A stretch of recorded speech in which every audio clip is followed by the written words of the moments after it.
Who would like to kick us off? Alex? Robert, a tough defeat out there. How would you sum it up? It's a little bit similar to last week where we give them a fight. We play bravely. We play some really good football part of the game, but we receive too easily a few of the goals. So then it becomes 5-2, which is 5 goals too much. On the other hand, we have a really tough game against Chelsea, and I think Kaneryd, a few of the players are, world class today. So it's also very tough to handle that. So in one way, you need to realize where we are, who we're playing against, and what we need to fix. But on the other hand, we want to go to the top by actually building an identity and playing our style. And through that journey, you're gonna get some knocks on the way. But we want to do it this way instead of just having a low block and do counter-attacks and try to get a point. It's more tough when these results come, but it's also a part of the journey, and you just need to deal with it and make sure you develop it, because we need to fix some part of the defensive details. But on the other hand, the players are playing bravely. They play really good football here and there as well. So it's a mixture. It's 13 goals conceded in the league now, which is the most in the league alongside Crystal Palace. What do you think's not quite clicking there, considering the second half of last season defensively it was a lot better, pre-season it's a lot better. What's not clicking there? It's a combination.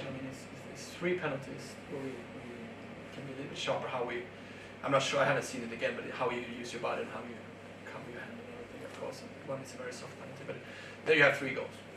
And then you have a free kick against Liverpool. That is 4 goals where you win this case. But if you look at other goals, it's basically 1 against 1, cutbacks, crosses. We need to be better in those situations, because if we lose those duels, they get entry into the box, and they are really good there. So we need to be sharper how we find ways to defend there. Sometimes we need to double up. Sometimes we need to make sure we play against really good attacking players. Then we need to make sure we have 2 players there, and so on. So it's something we need to learn and understand. But it's a different pattern of the different goals. It's not like we are totally crap in how we defend, but it's a part of some situations where we need to get better. There's just one more from me. I'm sure it's not your priority, but Amanda Newland's goal, have you had a chance to look back at it, and if so, what would be your thoughts on the goal line technology? No, I haven't seen it again, but I think the goal line technology is quite easy, because you get an answer like that, and I think that you don't disturb the game. So if you can have that, everybody want to have the right decision. So if you can add that to the league, and everybody know how it works, why not? I think that's good. Thank you. Any more? Kip? Robert, you were talking about how you want to stick to your style and not kind of compromise your principles.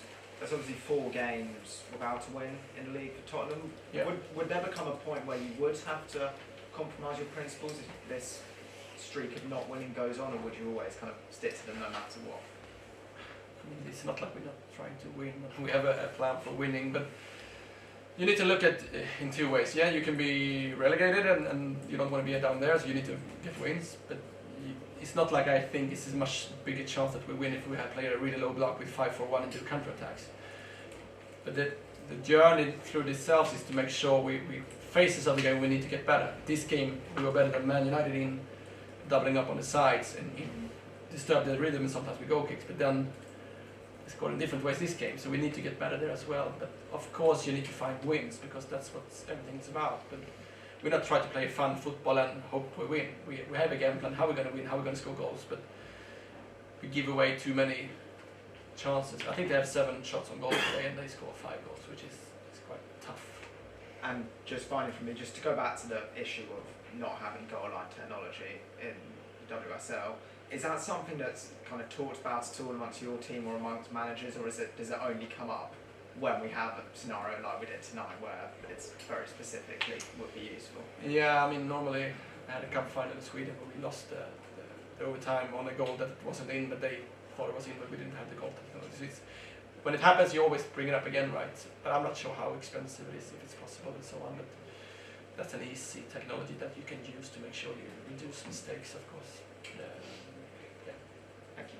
Cheers. Do you feel the scoreline was actually unfair?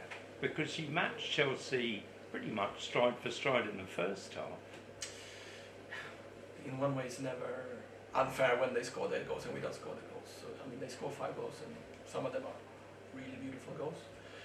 But the main thing when you want to build a strategy how you're going to play and how you want to compete, and you go up against one of the top teams in the world, and you do it with the bravery and the play we play, and we have 60% in the possession in the first half, and we're creating some really good chances. Then I also need to look at it that way, that yes, we're actually having a good game in that occasion, but when the goals comes in the quick, that we need to fix that, because we can actually stay in the game and get a point here if we fix those issues. It's not like a complete disaster how we play and how we defend, but it's moments of it that we need to get better. But the problem is when you lose a few games that everybody kind of clump it together and say like, you lost now 3 games, you have 11 goals in these games, and that's true. That's the honest and that's action. But if you break it down to these 3 games, is some really good stuff in the journey we're doing, and sometimes everything cannot be sunshine and everything cannot be perfect, and that's when you get tested, and that's when I get tested and the players. And yes, I can easily say that we need to kick long now and just do this, but we don't lose the game just because of that. We lose the game of other stuff, and we need to fix that. And we are still in where we are. We are a mid-table team competing against the top teams, want to reach the top, but obviously we're not there yet. And there's also like answers. Like it's not the end of the world. It's more like, okay, this is actually where we are. So perhaps we need to be a little bit sharper here. But you clearly see positive signs. I actually do that. I mean, obviously I don't like to lose. Obviously I know the fans hate to lose. The board, everybody, players. And my leadership is very important now to make sure I see it, I guide them to, we do some really good stuff, but also fixing the small problems, because people are having feelings and not robots. So you also need to find moments, because otherwise you're going to feel like stupid if you're 7 games in a row saying, we perform very well, but we don't, win games. But me as a coach, seeing the players play out against one of the best teams in the world, play them out many times and actually push them down and have 60% on their home ground. I mean, if you look at it in that perspective, it's actually not that bad. And sometimes it's so hard to just judge the result and the situations in it, and I feel like, fair enough, that's the business. But I need to look at it with a bigger picture. And I think many of the people here saw some really good football, that we have an identity, and the board want to do this for a long time. We want to have an identity where we build fans that see that we play an attacking football and so on. And during this journey we need to fix all the problems that pops up. And when we are at the final stage, when we have the players, the team and everything that works together, and we're winning this game in our way, then I'm going to be very happy, because that's the plan. Thank you. Okay, Jesse. Hey Robert, just wanted to ask about Matilda Vinberg starting for the first time in the WSL season. What was kind of the thought process behind her starting? She's been in a journey from when she came on the bench, came on last part of the season doing some really good games, came back from preseason, played some in friendly games, basically lost the place because of competition in the first games, went through a journey there where we had some really good talks, came back and had a great week last week, great minutes against Man United, and I think she was one of the best players on the pitch today as well. So it's very strong. She's only like 19, 20 years old, and doing that journey and showing me that she works hard, she finds her way back in the team and perform against Chelsea. So I'm very pleased for her, and I'm also pleased to have her back, because this is the Matilda I signed. And when you're talking about your philosophy and sticking with your philosophy, you remind me a lot of a different Tottenham manager. How important is it, I guess, for you that you're at a club where on both sides, men's and women's, there's clearly a faith in believing in a philosophy and making that work? I think it's like being a part of a family where you feel like you have each other's backs, and you're going to do this together, and you're going to do it as one club.